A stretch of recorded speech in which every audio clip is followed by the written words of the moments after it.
You how to do the online HOA voting. You're going to get two emails. The first one, unfortunately, didn't have the password, so you're going to get a second one that has both the access key and the password. So you basically just click on this link right here, and you're going to put in your access key, which is your street number and the first letter of your street name. So mine is that one right there. And a few of you will have extra characters, so always make sure that you look at your email and see exactly what it is. But for almost everyone, it's the street number and the first letter of the street name. So once you click on that, it's going to open up the voting portal, which is very secure. Okay, so I'm going to put in my access key and then my password. And each person or each lot only gets one vote. So the first few questions are basically just general information. So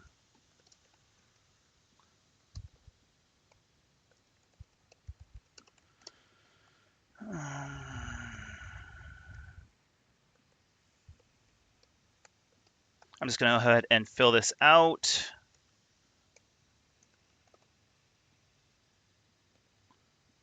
So the first question is, should the HOA invest money to fix the dog fence? And you can choose whether you want a wood fence, tear it down, install a new metal fence, or you can attend social events like the ice cream social we had to get grant money to pay for it. Okay, so I'm just going to say that I will attend social events so we can get that fence.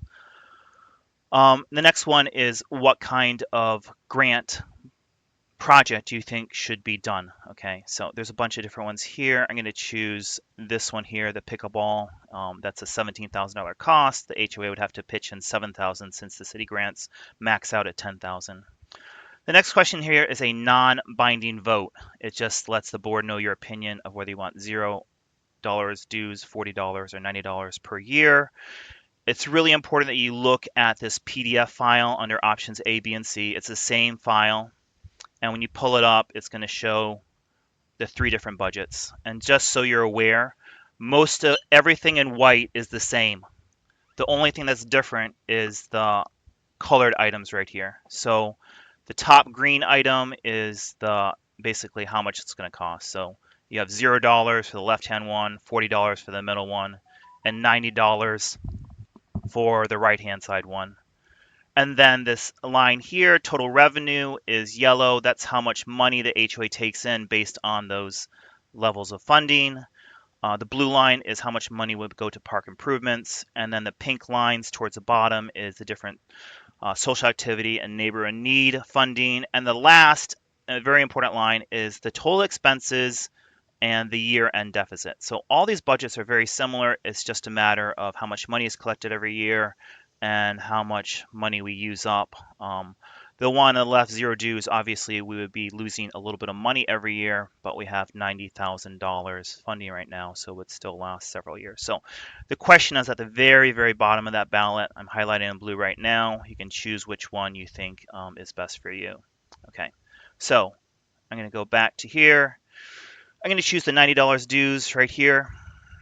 Okay, and then this next one here is dealing with getting money from easements. We just had an agreement with the city of Charlotte for $48,000 for a greenway access, and that was very hard to get passed through because we needed 66% or 2/3 of the neighborhood to agree to that. So all this amendment is saying is any future easements the city of Charlotte might want or other entities might want, we're just going to make it a majority of resident homeowners instead of 2/3. That's all it is, so we can get money easier in the future if that ever happens.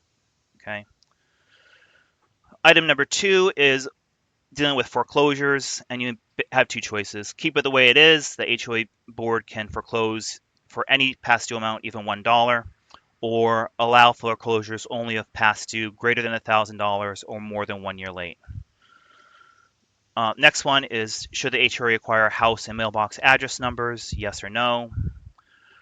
Number 4, budget approval process. Right now, we only have a system where the board decides on the budget, and then the membership has 30 days to, veto it, but you have to have 75% of the membership, which makes it basically impossible. So If you vote yes for this, you would get a spreadsheet just like you saw a minute ago with at least two choices, sometimes three choices, and then you get to choose, give your input to the board what you want.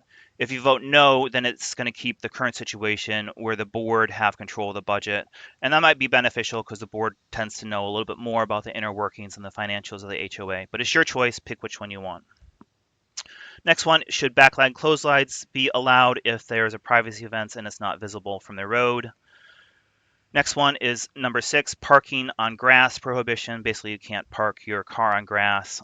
There is an exception. You can park like your boat or trailer in your backyard if it has a privacy fence. So it only applies to vehicles in the front of your yard pretty much.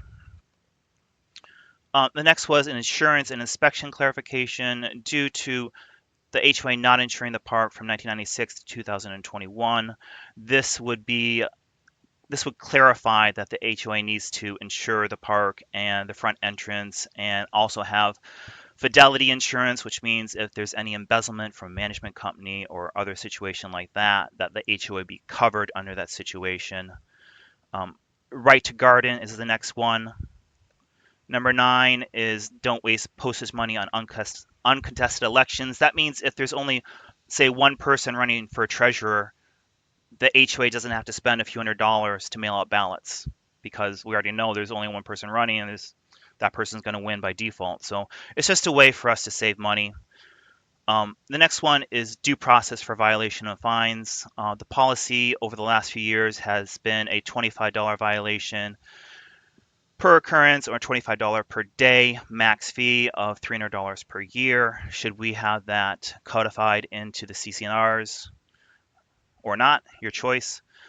Number 11, technically right now, the HOA does not allow working from home. So you can choose whether you want to uh, allow people to work from home or not. It would allow very, very quiet activities like homeschool tutoring, swimming lessons, stuff like that. Number 12 is a big one. It would change the HOA's purpose to a limited maintenance corporation. It would still be an HOA, and it would basically be the HOA would be responsible for landscaping, insurance, administrative stuff, but it wouldn't be responsible for all the stuff HOAs are typically known for, like sending out violation letters and stuff like that. This would basically suspend dues, meaning dues would be zero until our $90,000 in the bank went down to about $20,000. It's estimated that would be a minimum of 8 years. Very conservatively, it would probably be much longer. But this is an option if you think the community doesn't need an HOA in the traditional sense and just needs the landscaping taken care of. Okay.